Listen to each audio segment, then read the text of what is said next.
apparently Big Brother is watching. This is the oldest book we have on record in our world. I went to a weird high school. Was it a weird high school, or was it the fact that my teachers were efficient?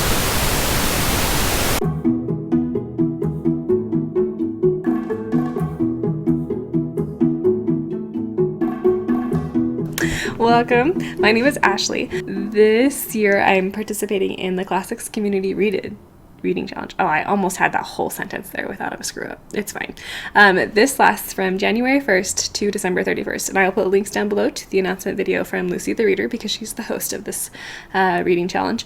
And the challenge is to read more classics. The standard challenge is to read one classic a month, or a total of 12 classics for the year of 2021. Ooh, language, it's not my forte today. And it's pretty tailored to you. So if you think it's a classic and you think it counts as a classic, it's a classic. Whatever language you read, it counts as a classic. So if you read it in French, that's great. If you have the ability to read anything in any other language other than English, like, thumbs up to you, that's amazing. And then the last thing is that it doesn't have to be one classic per month for a total of 12 classics. Wow, brain, and my brain has the dumb. The goal of this challenge is to read more classics, and it's to encourage you to read more classics and to enjoy classics. And I will be tailoring this challenge to myself this year. Last year I was like, yeah, I'm gonna read 12 classics. It's gonna be great. It's not a problem. See this video over here. See this video for more details on what happened there. I am planning on reading more classics this year, but I'm not giving myself a number. The goal is to just enjoy reading classics. So the books that I'm listing here are a wish list. They are not a TBR. These are, I am in the mood to read these books at this moment in time, because I'm going to read whatever the heck I want. So, book number 1, Robinson Crusoe. This is actually my TBR for December. It's not December, for January. This is the story of Robinson Crusoe, who is stranded on a deserted island, and I'm not sure if he makes it off the island, because I haven't read the book, obviously. Actually, no, that's a lie. I think I have read this book, but it's been a long time, and I was like 12, and also I was just reading it so that I could read it, and I'm pretty sure that all of the major plot points just whoosh, right over my head. Anyway, I am really into Survivor and surviving on deserted islands, and this is that book in classic form, and I'm really excited to read this. Next up, I want to read more Edgar Allan Poe. I have such a love-hate relationship with these books. They make me think so much, and they're horrifying and they're terrifying, and I totally understand why people read about psychopaths, because I just want to understand, because I just want to know. And people love Poe, and I'm starting to feel that way. And I don't know how I feel about that. So we'll just see how this goes. So expect more Poe read-alongs, is what I'm saying. The next book that I would love to get to this year is The Woman in White by Wilkie Collins. Yep, Wilkie Collins. This is a Victorian Gothic novel. It was published about the same time as Sherlock Holmes, and it was super widely read. I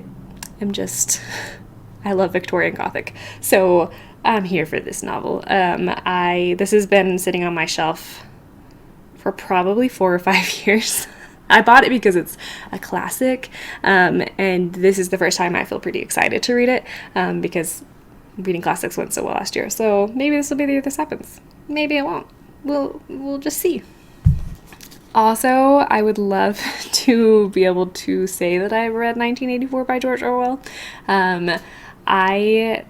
In high school, one of the kids I was dating, he and all his friends went through a literature class where they read this, and they always would say things like, Big Brother is watching. And I was like, who's Big Brother? And they're like, you have to read 1984. And I was like, why? But just tell me, who's Big Brother? And they're like, you just have to read it. And it has now been a long time since that moment, and I still have not read this book. And I want to know all these jokes that I missed. I want to know why. I think this is a dystopian novel, so I think it's science fiction. I really don't know much about this world other than that Big Brother is watching. I've tried to pick this up before, but I wasn't interested enough in it, and I ended up having to return to the library before I really got into it or finished it. So we'll see how this goes. Apparently Big Brother is watching. The next book that I want to get to is The Epic of Gilgamesh. This is technically a poem, not a story. It's very similar to the Odyssey in the sense that it was a poem that was told for hundreds of years before it was finally written down. And this is the oldest epic story that we have on record for our world. This is from Mesopotamia, which is the Middle East, and this is the oldest book we have on record in our world. And I want to have read this. I don't know anything about this other than that it is poetry, and that's it. And this book I'm planning on giving a lot of time to, despite the fact that it's like half of this is introduction, okay? So half of it's introduction, half of it's the novel. But because it is so old and it has been translated through various different languages before it comes to me, this is a book I want to give a lot of time and study to, so that I'm fully understanding what's going on and I'm not just reading it for the sake of having read it. I want to fully understand this work, and like this story is 4,000 years old, and I want to know what people were telling themselves 4,000 years ago. It's the oldest book we have on record. Okay, I'm done saying that. The next book I want to read is Oliver Twist. I have read 2 books by Charles Dickens. I've read Great Expectations and I read A Tale of Two Cities, but I read them when I was in high school and I didn't care for either one of them. I thought both of them were stupid, but I was also just reading them just for the sake of being able to say that I had read them, and that is not a good enough reason to read a book, in my opinion, anymore. Because if you miss the point of the story, don't read it. Anyway, lots of people really love Charles Dickens. One of my favorite authors, Elizabeth Gilbert, she says that she learned more about writing from Charles Dickens than she ever did any writing class. And the first time I read that, I was like, I didn't get that. And then I realized that I am destroying my own ability to read classics. See the video.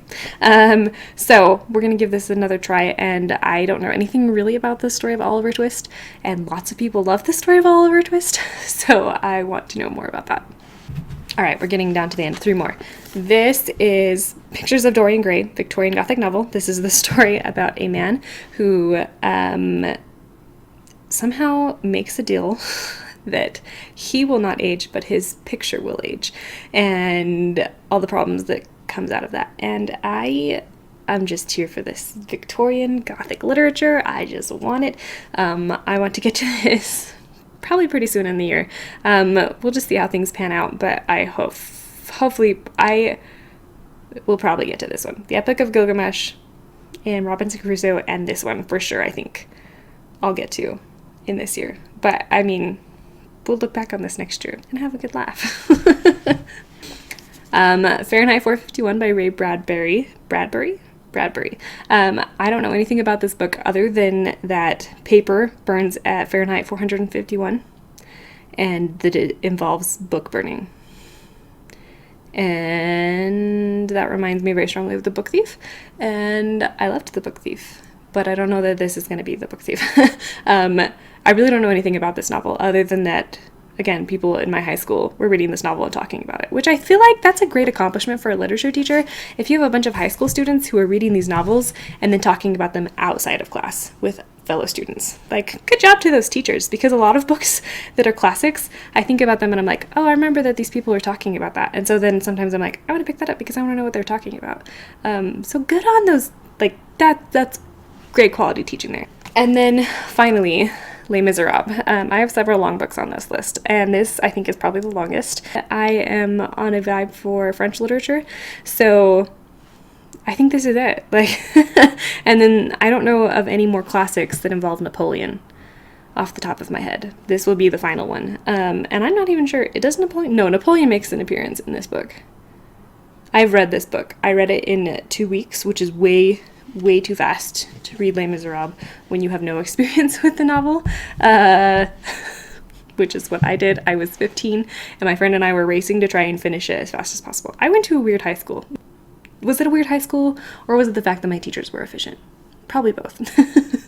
Les Miserables is the story of a man named Victor Hugo who is imprisoned and let out of prison and works on figuring out how to get back into society after being in prison and all of the unfair judgments that are cast upon him for having been a criminal and a convict. People love this story. I've never seen the musical. I want to be able to have seen the musical. I want to have loved this book. I'm expecting this book to be very similar to The Count of Monte Cristo. And we'll see. Hopefully it is. If I give myself plenty of space and time to work on this. Stay tuned. Anyway, I'll talk to you all later. Bye!